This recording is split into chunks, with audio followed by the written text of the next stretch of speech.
Hi, I'm Sarah from the upcoming. A real pleasure to speak to you all. Thanks so much for taking the time. I've absolutely blasted through the episodes. You had me in stitches all the way through. But I guess for people who haven't had a chance to see it yet, what can they expect from Funboys? Yeah, just it's a fun, wholesome show about three guys trying to navigate their emotional problems, I would say. Yeah, there's a sensitive, wholesome side to them, but they are also a bit psychopathic, and they all have their mental illnesses, I would say. Maybe kind of a Northern Irish Inbetweeners. I don't know if that's a comparison that you're into. But also maybe there was something a bit retro about it, kind of like, sort of like a young version of, the guys and men behaving badly. So there's kind of like this innocence and this crudeness kind of combined together. And it's like not afraid to just kind of be quite silly.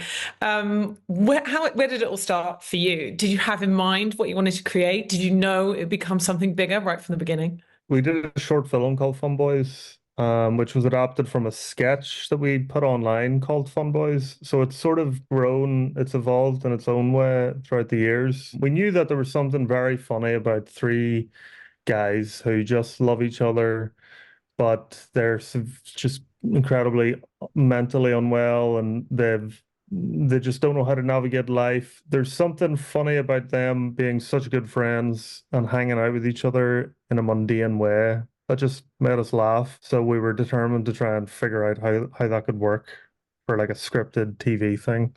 So hopefully we've done that. And what was that transition like, taking it from the short into the series? I mean, was it something kind of straightforward? You just kind of did more of the same? Was that kind of a jump up? How did that go? Mayhew Archer, the producer, and he helped a lot because it's basically was the short was 15 minutes, and then it's just expanding that to 30 minutes and how that affects story structure and pitfalls. And Simon really helped us through that whole process.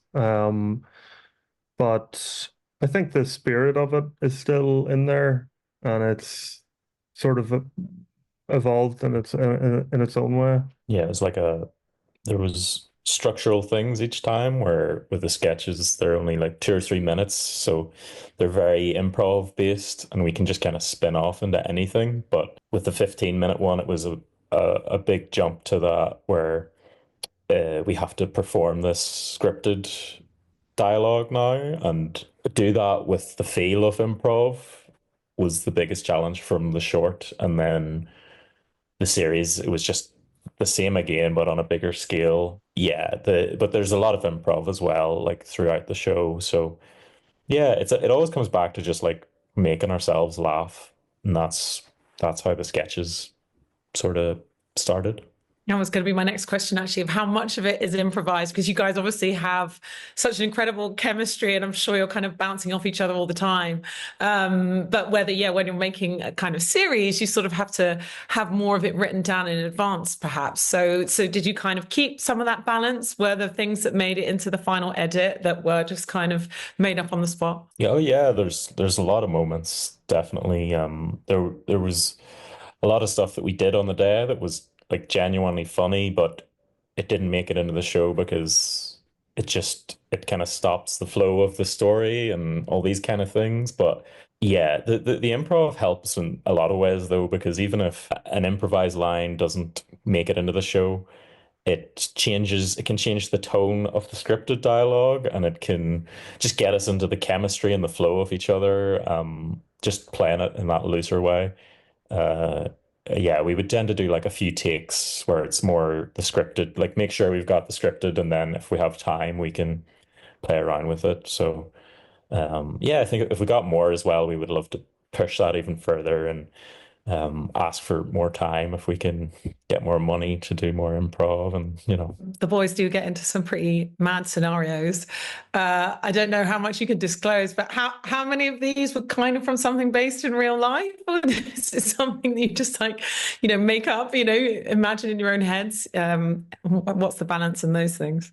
I think there's like germs of ideas that we've either heard from, anecdotes in school or, rumors about about people that have just made us laugh. I think a lot of it is just made up though for the show. I don't think. I mean, speaking of the big set pieces, at least like the joint in the ass, that didn't happen, and that we know of. Not Yeah. yet. Well, at least you don't want Yeah. to.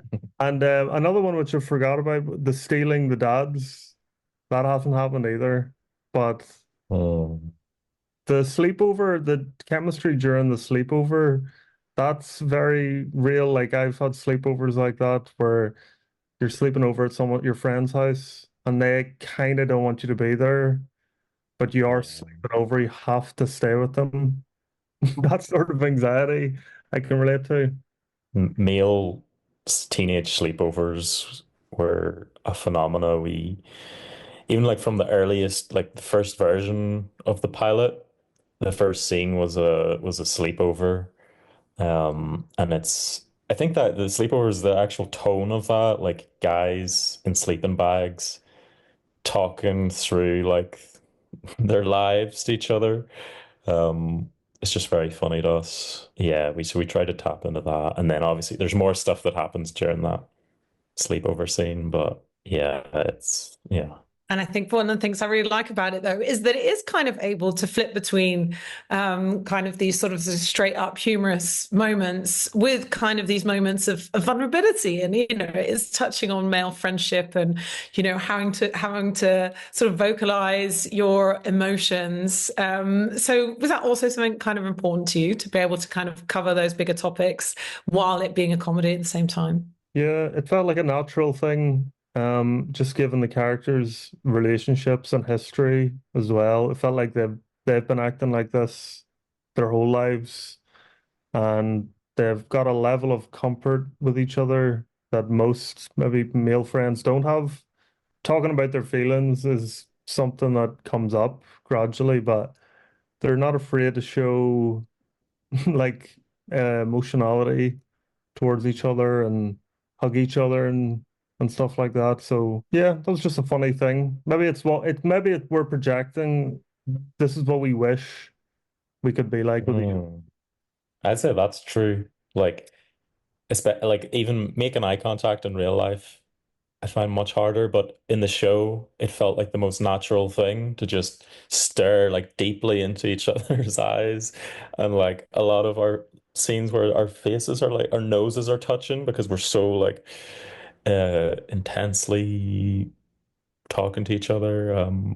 Yeah, maybe I don't want I don't want my actual life to be like that, but there was something kind of cathartic about that where you just talking to people, you just would never do that in real life. Maybe like you could sort of go through each of your characters and how you think you kind of they're differentiated, and was that something you kind of each bros kind of had some say over crafting each of your characters, because obviously you kind of wanted them to all be slightly distinct. He's a unique character in the sense I feel like everyone kind of knows somebody like him. Like he's very like he's very nice. I feel like he thinks he has it all figured out. But as the show progresses, it becomes clear that he hasn't quite figured everything out. And like it's like something as simple as even talking about feelings is something that he never even thought the need to do because he didn't even know what it was. He's just a lovely guy, I guess. Yeah, yeah. Yeah, it's like it's because you're a lovely guy, Lee. It's a very easy character to. Thanks. We just had to add the long hair. That was it. Yeah, I was gonna say you look so completely different. I assume that's a wig, or do you just completely? No, I started balding in my early 20s, so Did Nice. you keep the wig? Were you like, I don't think I was allowed to keep the wig. I wanted to though. sneak it off set? And Rian, tell us about Jordan. He's a piece of work. Um, he's very petulant and very thin-skinned. He's used to getting his own way, and I think his two dads, who are like very lovely men and very great parents, they have maybe coddled him a little too much.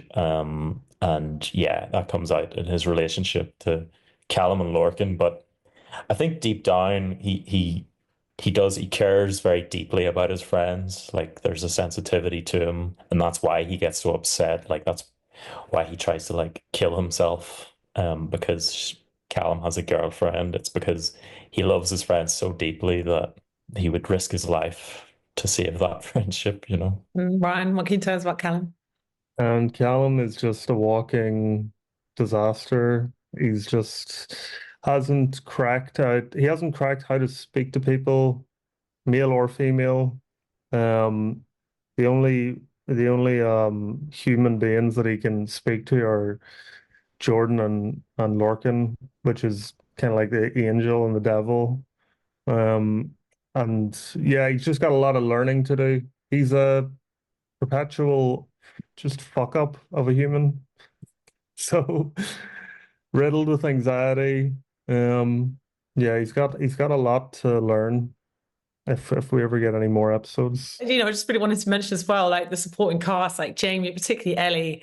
I mean, she's just so brilliant. So is it quite fun as well to bring in some of these other cast members and kind of add them into the mix? Yeah, it was amazing because you know the likes of Jimmy and Owen Colgan was another one where we'd seen him in his own shows. We were big fans. It was amazing to work with those guys, but it was also amazing just how seamlessly the likes of Ellie just came in and she just instantly felt like a part of our group. Like we've always been a kind of threesome, but she came in and she was just a core member of that group. And then Lorcan's dad, Sammy, and Mildred is another one. She was actually in the short film version. It's just been so lovely to see everybody just fitting in with the vibe of the show and like understanding the tone, you know. And you know, what do you hope people will take away from watching the show? And are you hoping for a next series? Where will you take these guys next? Yeah, I would definitely hope for another series. We can amp it up and make it bigger and better. But yeah, what would people take away from the series? Just hopefully you can laugh and it's something you can watch and you don't need to take it too seriously. You can just I don't know, you can just fall into it. If you can fall into the tone and the world, you'll have a you'll have a good time. Um It's a warm hug of a show. yeah. Yeah. 100%. Thank you so much for sharing all that with me. Can't wait for everyone else to see Funboys, and of course, hopefully see you next series as well. Thanks a lot.